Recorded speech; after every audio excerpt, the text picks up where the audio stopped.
All right, Rich, welcome, and thanks so much for taking the time with us today. Thank you, Adrian. You don't look like you're in Toronto, surrounded by those trees and wearing the shirt you're wearing, but it's summer. It's hot enough, so we'll fake it at least for now. yeah. So yeah. So first, the book is incredible. So Late Bloomers, I have mine here. It's dog-eared and messed up. There we go. We both have them. Yeah, so the power of patience in a world obsessed with early achievement. And I got to say, I personally really identified with it. And it speaks directly to all the things that we've been doing at Ascent Soccer, kind of all the things around unlocking potential and being a patient developer of young people, which I'd love to get into. And kind of how it's written is clearly personal. So I'd love to start there. So, why Late Bloomers for you? I've always considered myself a late bloomer, Adrian. And so the idea of writing a book about late bloomers has been percolating in my head for decades. And I wondered whether, at some point sharing my own fumbling start and misdirections and sense of embarrassment and shame about my utter lack of early focus and achievement would be useful for people.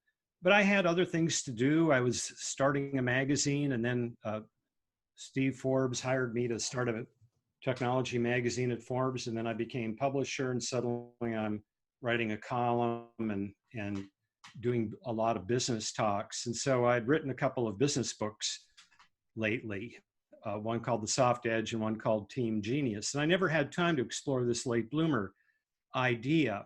And what really opened my eyes, a real awakening for me, was starting to hear through the grapevine where I live that parents were of teens and young adults didn't know which way to turn. And we were feeling that way ourselves, my wife and I, with our mid-teen girl, that there's so much pressure on kids to succeed, and to succeed in a very narrowly defined way. Succeed early in sports or succeed early in school. And what does success mean in school? It doesn't mean a well-rounded, engaged education, an opening of the mind, mental stimulation. No, it means getting the highest possible SAT scores and the highest possible grades with advanced placement courses as possible. And why? Why has that become the overriding goal?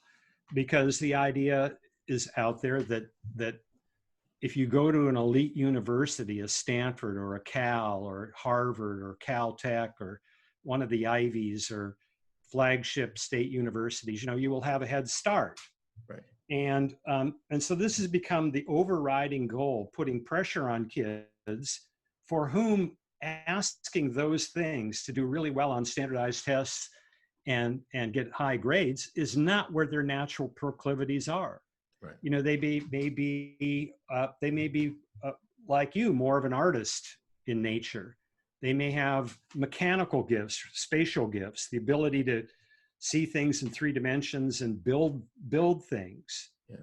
But we're testing people in a 2-dimensional world, the 2-dimensional world of textbooks and standardized tests. Mm-hmm. And so we've created this conveyor belt that leads to an ever narrower funnel, and kids are falling off. And rather than questioning the system, why do we have this? What we have is parents doubling down on tutors, doubling down on all of those kinds of things in extreme cases, as we've seen, doubling down on bribing university officials to get their kids into universities. How do the kids feel about this? They're miserable.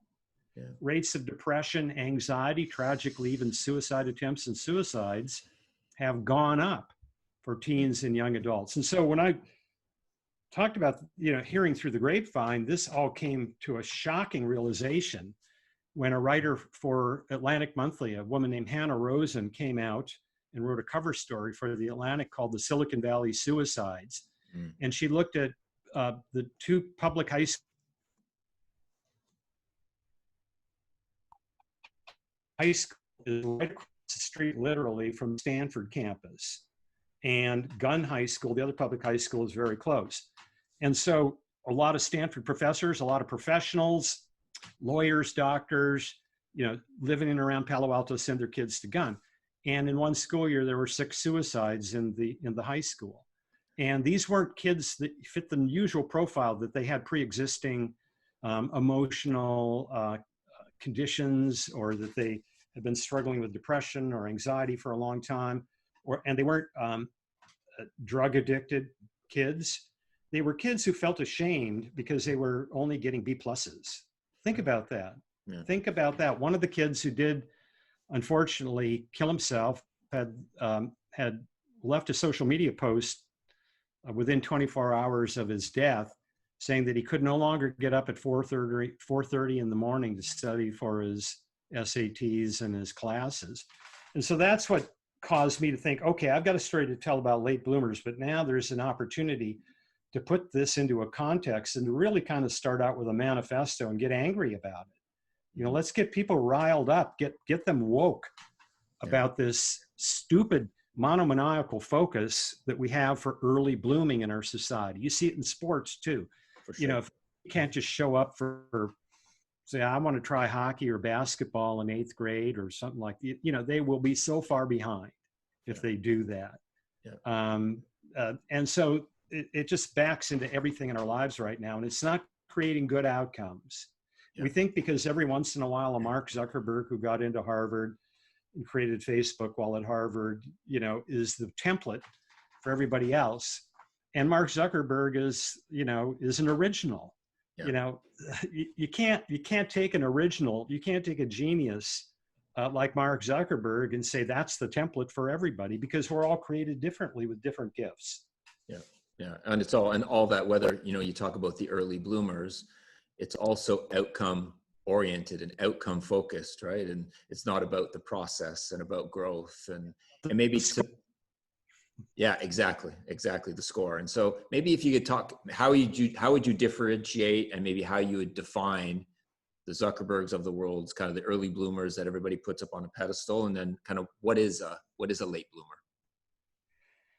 Well, the early bloomers are just that way. They are people who discover their gifts and their motivations early. Because I think blooming is basically, it's an intersection it's a discovery of your native talents. It's a discovery of your sense of mission.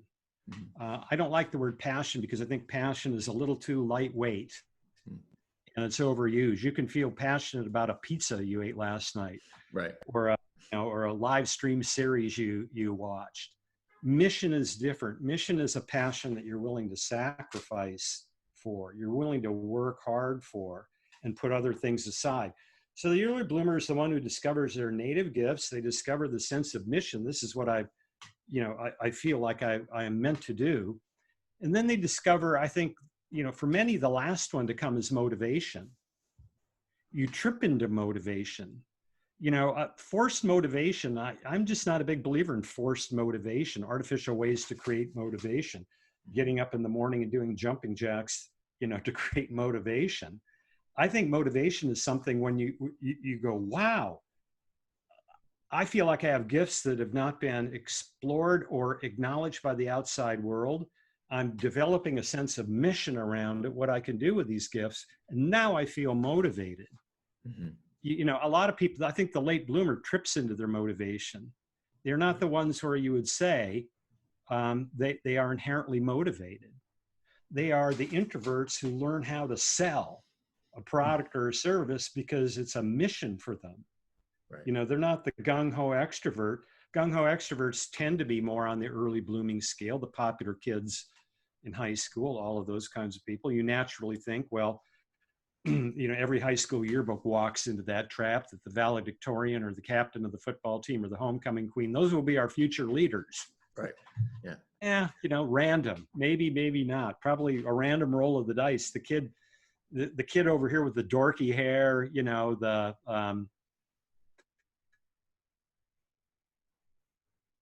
and the cool kids maybe slowly developing in a way that you don't see. So I think it's it's a God-given right for all of us to bloom.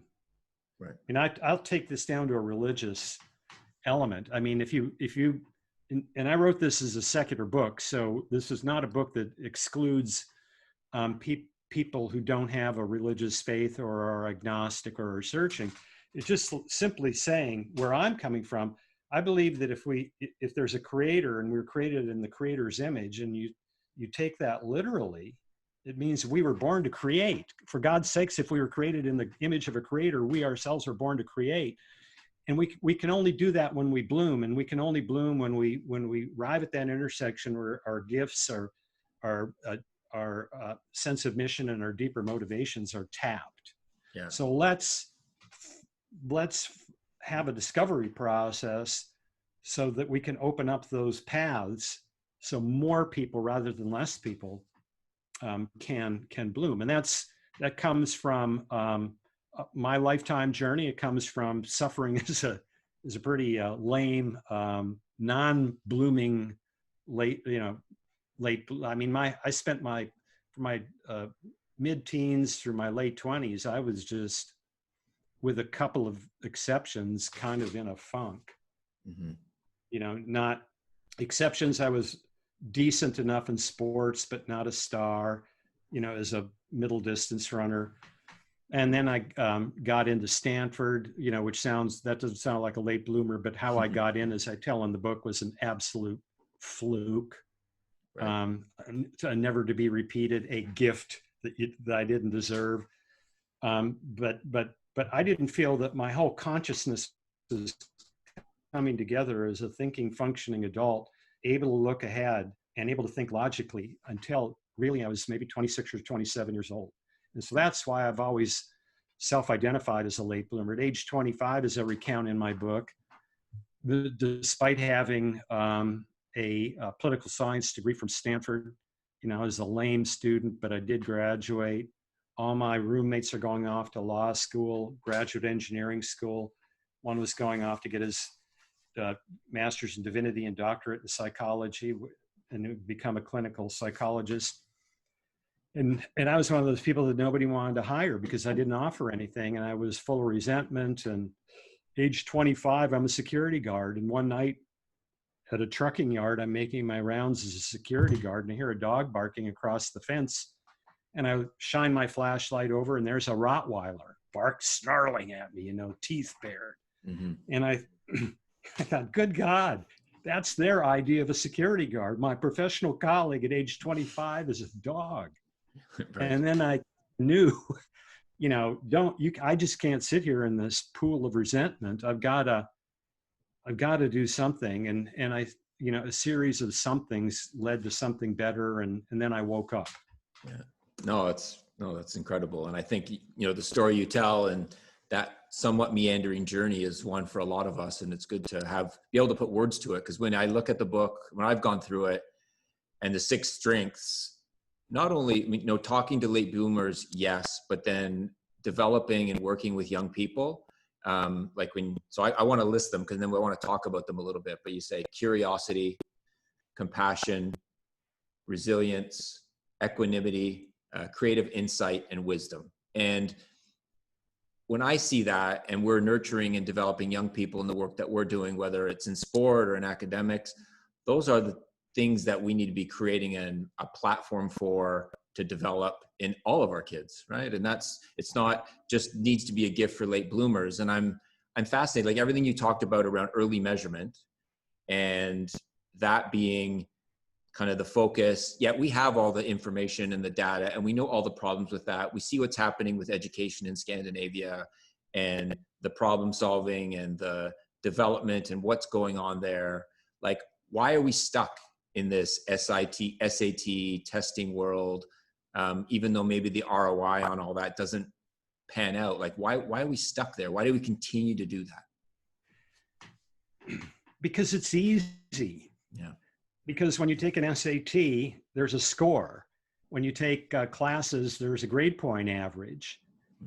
When you compete, it's all conference or you didn't. There's sort of binary things, and they make it easy, I think, for people, for the school administrators, and frankly, busy parents. You know, I think parents of educated middle class and upper class families, the kinds of parents you see among the educated and middle class and upper middle class in places like Toronto or the San Francisco Bay Area, or you know, the larger cities in particular, you know, the parents are often pretty busy, and they outsource a lot of their parenting to the experts. And they don't do this out of a lack of love or anything. It's just they fall into it. Their peers are doing it. You know, Johnny got into MIT. You know, it's sort of like keeping up with the Joneses, except the Joneses, it isn't maybe a Mercedes or a 4-bedroom house. It's Johnny got into an elite university. The 6 traits of late bloomers are available to everybody, early bloomers and late bloomers. I mean, we can bloom multiple times. This was the last chapter in the book for me to write. It's what I call the bridge chapter.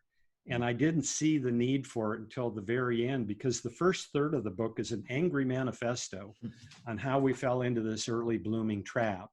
You know, from bastardizing the Alfred Binet's IQ test, which was simply a diagnostic test he developed in 1895 in France. France is the first country in the world to have free public education, K through 8. And some kids were falling behind. So let's give a diagnostic test to these 3 to 6-year-olds and see if we can predict who will fall behind so that they can get remedial learning. And it was an American, Lewis Terman at Stanford, a psychologist who thought that he'd discovered gold with the IQ test, a way to predict human outcomes. And he developed it into the Stanford Binet test. And that's still the roots of the modern IQ test. Very racist.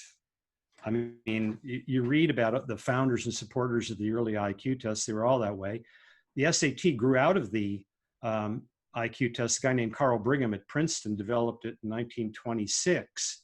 Later, Brigham had profound misgivings about what he had done. He knew that he had done a real mischief to society, particularly to people who weren't Northern European, you know, and sort of, because he knew that the native intelligence test that he thought he was testing, he was testing more acquired learning. And if you grew up in an affluent home where there were books on the shelves and all of that, you were way, way ahead. And the acquired knowledge tended to be more Eurocentric and all of that kind of stuff. So the first third of the book is an angry manifesto. The last 2/3 of the book are, well, now what do we do with it? Okay, we're stuck with this. You know, are we just to write off a generation of late bloomers, or people who feel crappy about themselves because they didn't get into an elite university? And are we to tell them, you for the rest of your life, you know, you're second class? And so what do we do about it? And then I realized I had 2 books and it needed a bridge chapter. So the bridge chapter is what then are the gifts of late bloomers? And I could identify 6. That doesn't mean there's a rigorous scientific answer that lands on 6. It means that there were 6 things that I could observe that people who were late bloomers seem to have in abundance, and they had it all along, even before their blooming had manifested itself. And the top one was curiosity. Now think about this. You know, going back to this conveyor belt, we put kids on a conveyor belt to get higher SATs, higher grades. We're asking them essentially to trade their youthful curiosity for a determined focus. And we're cutting off the natural maturation of their curiosity. And the people who are late bloomers have somehow figured out, you know, this is rigged against me. And they begin to develop their curiosity more. In my case, you know, I couldn't sit in a library for more than 15 minutes without being bored, not because I had ADHD or didn't like to read. I just wasn't really interested in US constitutional law.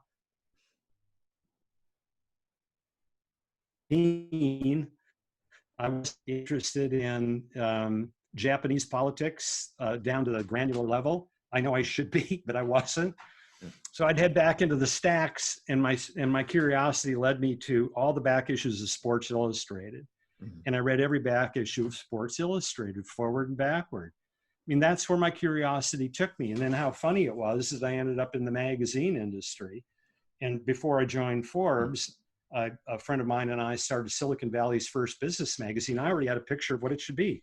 It should be the Sports Illustrated of Silicon Valley businesses. It should have a verve and a punch, and a not just sort of this boring business magazine that I thought that all business magazines were at the time.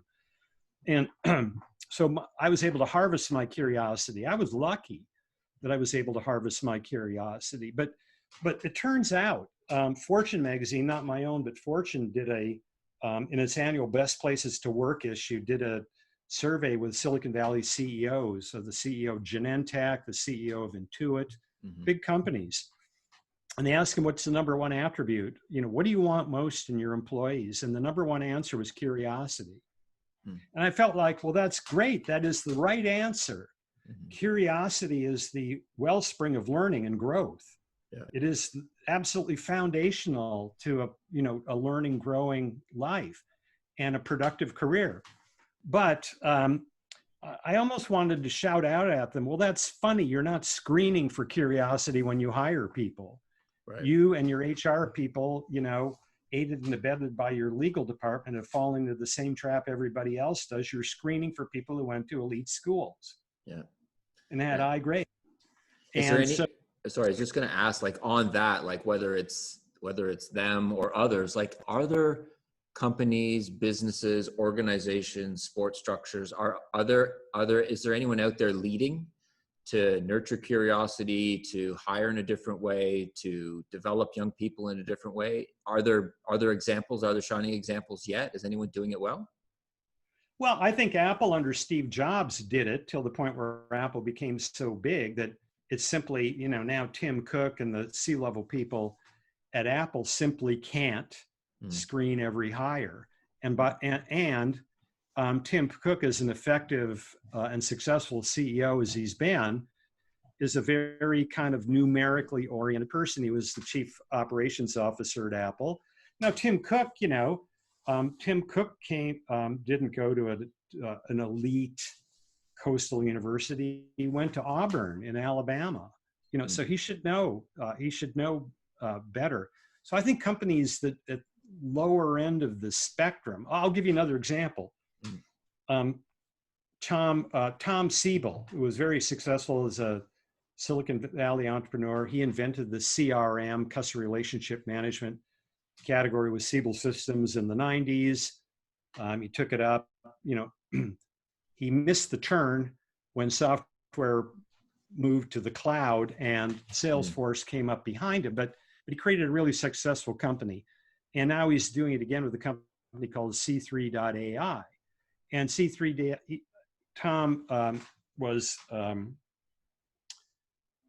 Tom likes high performing people.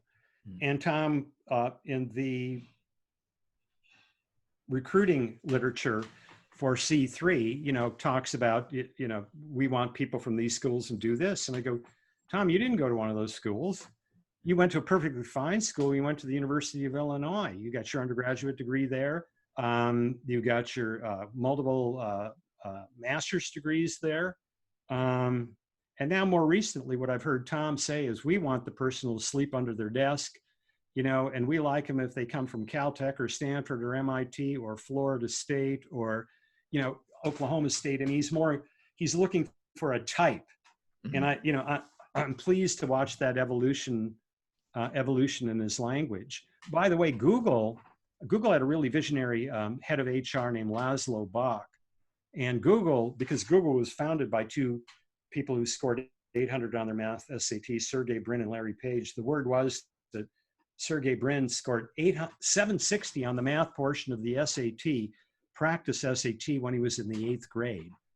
So they had a real bias for hiring people who look like themselves. And Laszlo Bock, their consequential of HR, decide whether the people who went to the elite schools and had the highest SAT scores, whether they were the ones that were succeeding at Google. And it turned out there was no correlation after about 3 or 4 years. There was a weak correlation in the beginning, and then it faded into the noise because you began to see who was really learning and growing. And It wasn't necessarily the kids who got out of the starting blocks the fastest. Yeah. Well, this is where I'd love to dig into that whole learning and growing. And so from my vantage point too, and I'm in this academy soccer work in East Africa and working with others and trying to develop young people, I'm fascinated and growing more fascinated with the developing brain and how that plays into all of this. And I know there's a small section in the book about that where you reference Jeffrey Arnott's studies at Clark and around this whole idea of emerging adulthood. And there's this hurry, and if we were to just take the global soccer, the global football world, this hurry to develop professionals, to get kids in at 6 and 7 years old and take them through the cycle. And it's happening all over the planet. And if you're not a professional at the age of 18, you get bumped off the train. And there's no window, or a very small window, very few are seeing a development window between 18 to 25. And we've been talking a lot that is the last great development kind of window in a young person. They're not quote unquote there yet. And he talks about that super adolescence. And I'd be just interested if you could talk to that a little bit and kind of why do we ignore that? Why are we in such a hurry to push kids into adulthood and expect them to be prepared and ready? Yes, for the listeners and viewers who may not be familiar with some of the names Adrian and I are talking about here, the idea is that around in the Western world, you're an adult when you're 18. Now, maybe you can't drink until you're 21 and other little things like that. But the idea that there's a switch, that we go from adolescence to adulthood is laughable on the face of it. All you have to do is look at who gets into the most traffic accidents, who commits the most violence. And it tends to be, the answer in both cases, it tends to be men in their early 20s. And I don't want to use just violence and car accidents to make the case here, but the prefrontal cortex, both neuroscientists and developmental psychologists will roughly agree, even if they come to the same conclusion by different routes. And in the world of neuropsychology and in the world of neuroscience, because they are Venus and Mars, they often do, there's a turf war in the middle, right? I mean, I found this out when I was doing the research for late bloomers. Don't listen to him, he's a maverick. Well, he arrives at the same conclusions you do. Why shouldn't I listen? Right. Well, I don't like the route that he took, but whether neuroscientists and developmental psychologists both roughly agree on the idea that the prefrontal cortex, the adult governing mechanism in the adult human brain, isn't fully developed until around 25, and that's a median. And there's intriguing research to say that with each generation, it's being pushed up, pushed out maybe 6 to 12 months, maybe 18 months. So if we said 25, maybe it's really 26 or 7 now. That's sort of debatable. That's on the front end of it. Let's just pick 25. If we're not fully adult, the median, some are fully adult earlier.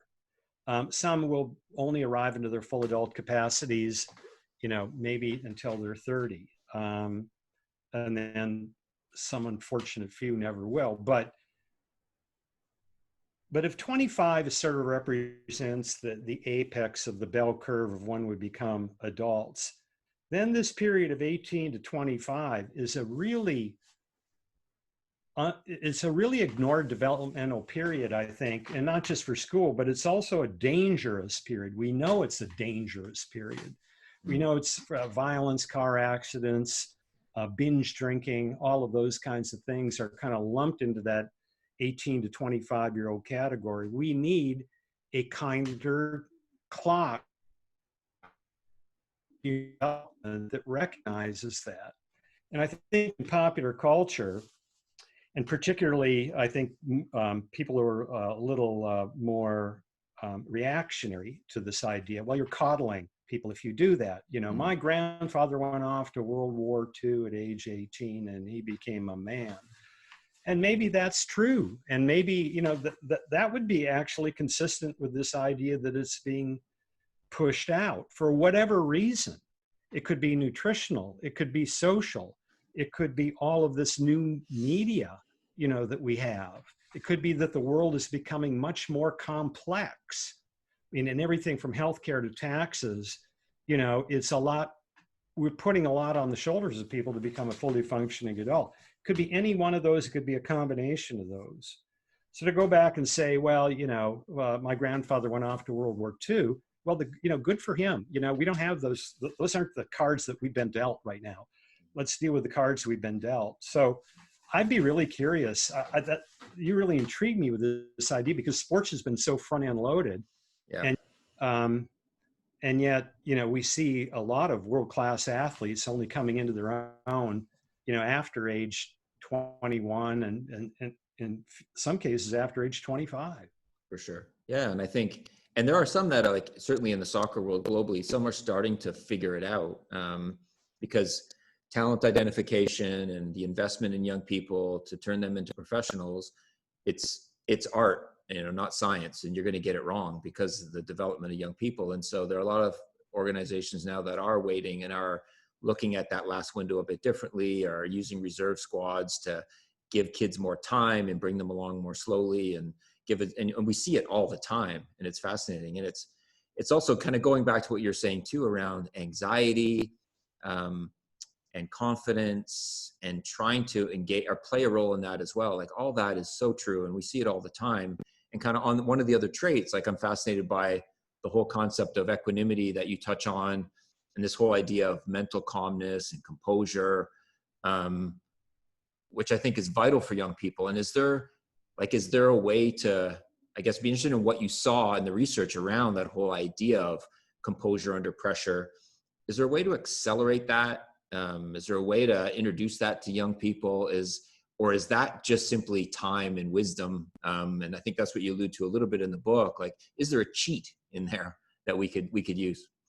Yeah, is my glamour girl for equanimity and wisdom was the Tammy Jo Schultz, the woman who landed a Southwest Airlines jet after one of the engines exploded at 35,000 feet. She was flying inbound to Philadelphia, and the shrapnel from the exploded engine went through the window and actually killed a woman. The plane was depressurized, so people had to get on masks. She had to dive to 10,000 feet so that people could breathe without the masks. It was just, people were screaming. And then when you played back her conversation with air traffic control, she was as calm could be. She was just like Captain Sullenberger landing on the Hudson. Well, Tammy Jo Schultz, I believe, was 53 when she did that, and Sullenberger was 57 when he landed on the Hudson. Equanimity seems to come with age and experience. We've seen this. Let's not overreact to this, and let's not overreact to that. Yeah. Can you game? Is there a cheat? Sure, I think there is. And I think the cheat starts with an honest discussion of what confidence is and what confidence isn't. Because if you have a false idea of confidence, popular culture does a horrible job in imbuing us with this idea of false confidence. If we fake it till you make it, talk yourself into it. I realize there's value in fake it till you make it. I don't want to throw that baby out the bathwater. I don't want to throw out, puffing yourself up and bringing maximum confidence. But if that's all you have, you make yourself a very brittle person who, the first time that the reality intrudes on your puffed up confidence, you will feel shattered and betrayed. Yeah. Like you will feel even worse about yourself. So how do you deal with confidence? I think, confidence is acknowledging that you can fail. It's okay to fail. ways going forward. Let's not the same way twice. Let's stop and learn what we have. Let's acknowledge that we have to practice on certain things. A really good coach is going to work with people who are naturally confident and people who are naturally not as confident. A really good coach is going to know which of his or her athletes you boost up and which ones you kind of calm down. You know, there's this belief that you go into an athletic event or something like that all charged up. But if you're overrun with adrenaline, you might make stupid decisions along the way that will really cost you. Whereas if you step back, the great football coach Bill Walsh, who really invented modern San Francisco 49er dynasty, won 3 Super Bowls in the 1980s, and then left the franchise in condition to win 2 more shortly after, and a late bloomer himself, was a great believer in simulating stressful situations. Right. So what's a stressful situation in American football?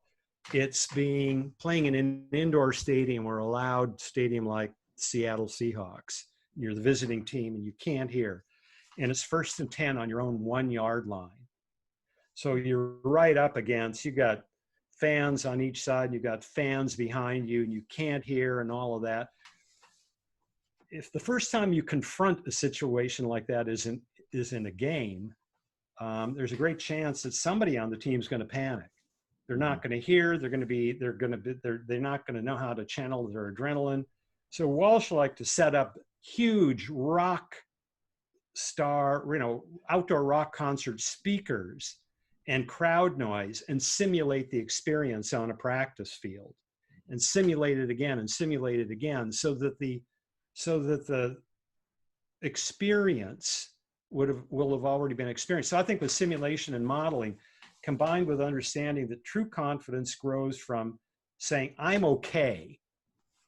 I'm fundamentally okay. My training has good, but there are going to be blind spots. And the sooner that I confront these blind spots and suffer short-term embarrassment on my way to learning my way through it, that's an acceptable part of the process. And if you don't have a coach like that, or you don't have business partners who are part of that path, then find a new coach or find new business partners, is what I say. Because all the good coaches in the world, the idea of the old coach from maybe the 1960s, the military like shouter, well, I guess we still see examples of that. We still see examples of Alberto Salazar of the Oregon Track Club shaming, young women into becoming anorexic, and then they do well for a year and then they burn out. They have multiple stress fractures and all the kind of things you get when you have anorexia. So they're there. Problem is those jerks, can produce short-term results, but they don't work in the long run. And neither, the whole point about late blooming and building and growing is thinking about, meeting short-term goals, but thinking about where you are on your journey in the long run. Where do you want to be? Yeah. And I think we all want to be in that place, that intersection of, we feel our talents are tapped. We feel like we're on a mission that's going to do good. And we feel like we're growing into our motivation. And as we grow into our motivation, we're acquiring skills that we didn't have. We're acquiring sales skills we didn't have. We're acquiring accounting skills that we didn't have. We're acquiring software skills we didn't have, because we're motivated and we know, we feel pulled toward where we want to go rather than pushed by others. Yeah. I think we can enjoy, being pulled is thrilling. Being pushed will eventually burn out and rebel. One way or another, we will self-destruct, we will injure ourselves. It doesn't work. Yeah. Well, and I think to your point, the longer, and I think it is happening real slowly. It is certainly not happening at the pace we'd like it, around having a longer view and having patience and focusing on the process. And maybe I'd be interested in some of the examples of late bloomers and some of the success stories, because the other thing that we've been toying with and thinking a lot about is this whole idea of joy. and joy in being able to be present. And is that something, I'm just trying to find an anchor around all the strengths that you talk about, and is being present, having joy or trying to find joy in every moment, does that ground you in compassion and resiliency and creative insight? Like, is that the anchor? And what have you seen in some of the successful late bloomers? Are those, do you see those traits? I think you have to have that sense of mission, Mm. first and foremost. You have to be excited about the mission. You have to feel like motivation is coming to you on your own. You feel it. You can measure it in the sense that you're smarter than you were a year ago. You know your craft better than you did a year ago. Mm. But I don't want to paint this as an easy journey. Mm-hmm. I was talking last week with a fellow named Karl Schramm. Karl Schramm used to be the CEO of the Kaufman Foundation, which in the United States is the leading philanthropic foundation that studies entrepreneurship. And Karl Schramm is a big believer in late blooming entrepreneurs, and he's got many in his book called Burn the Business Plan. Okay. But he said every successful entrepreneur that he's met has that sense of their mission. Sometimes they acquire that sense of their mission early. Oftentimes, he says, they trip into it. Right. An entrepreneur from decades ago who was highly influential on Schramm's thinking was named Howard Head. And Howard Head was an aerospace engineer for Martin Marietta Corporation and a quite lousy skier, but he loved to ski. And he thought all he wanted to do was tinker with skis to see if he himself could become a better skier. And through his professional work, he understood aluminum and he understood plastic. And he took skis from the old hickory wood to the aluminum and plastic, later carbon fiber area. Then he did it with tennis rackets. He was an introvert, he was a nerd, but he discovered his passion and his motivation that way. But Schramm said, I also, with all the entrepreneurs that I talked to who are successful, be not mistaken, they had a fear. It wasn't a fear of failure. It was a fear of, this is my best shot to be consequential in the world, and I don't want to miss it. And that's sort of different than failure. That's, fear of failure can kill. If fear of failure keeps you from making a sales call that you need to make, or having a hard discussion with an employee that you need to make, or any of those things, then you better call time out and figure out how to deal with your short-term fear. And that's not what Karl Schramm was talking about when he was listening to these entrepreneurs. It was the longer-term fear.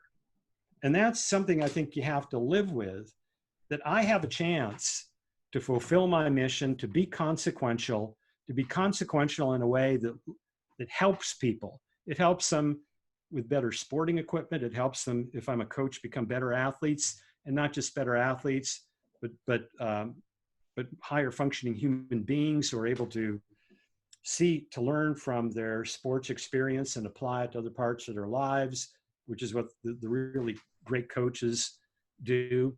And I'm going to feel kind of bad about myself if I miss this opportunity. And I'm actually feeling kind of anxious that I've fallen into a pit maybe, or taken in a wrong turn, and I will miss this opportunity.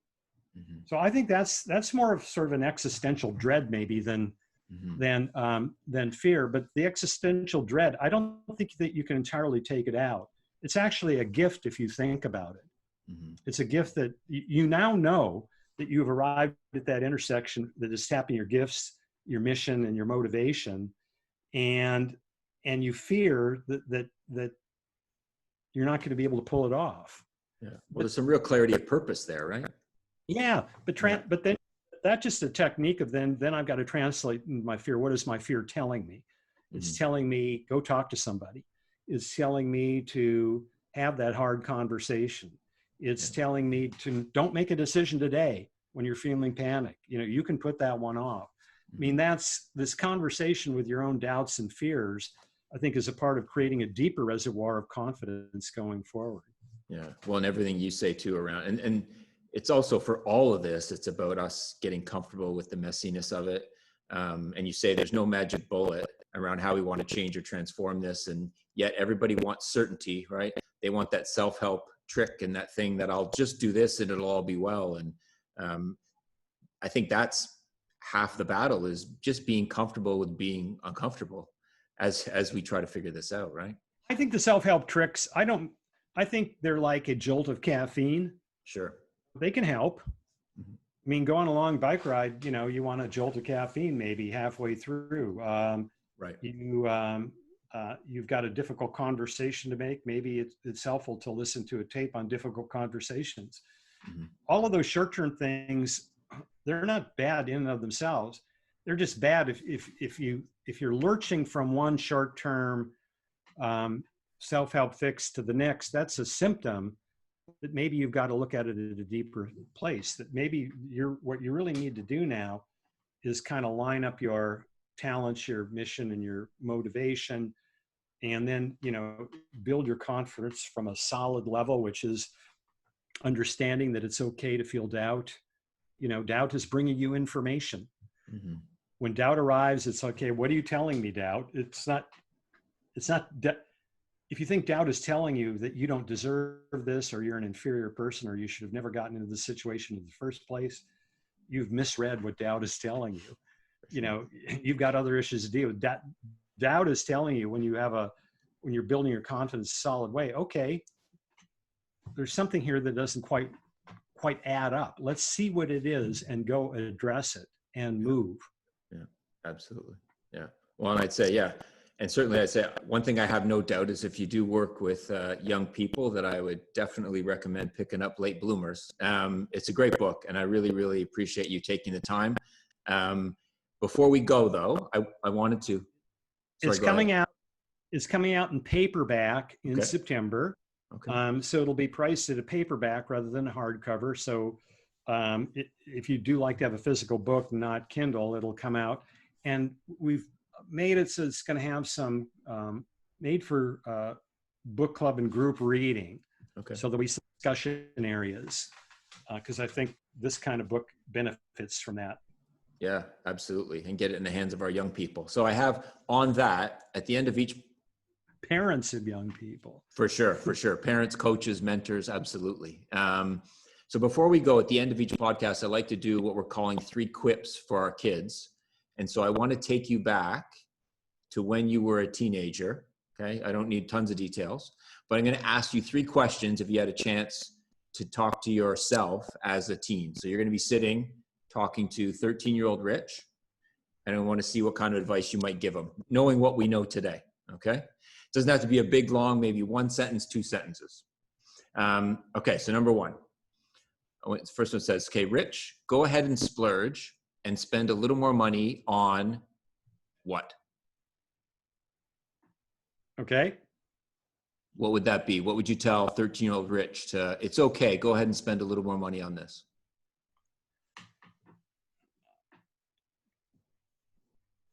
Spend money on finding out, discover who your own heroes are. Mm. Popular culture might tell you that your hero should be this, your parents' heroes may have been this. Mm. But spend money on a subscription to a publication, or spend money on information that feeds your curiosity about a particular topic. Okay, super. Love that. And this is a good transition to number 2. Read and reread this book. Read and reread the books that inspire you most. The books about your hero. And in my high school years, when I was otherwise floundering, my holy trinity were the 3 runners: Steve Prefontaine, Frank Shorter, and Marty LaCouri. Okay. And Frank Shorter is the one I identified. He was the only one among the 3 that won a gold medal. And he was sort of more introverted, the cerebral type. So I read and reread everything on Frank Shorter and the other 2 runners, because these are the heroes that sustained me during an otherwise low period in my life. Okay, amazing. Okay, last one. So again, talking to little 13-year-old Rich, I know you're afraid or embarrassed, but you should really try to do this. What should you try?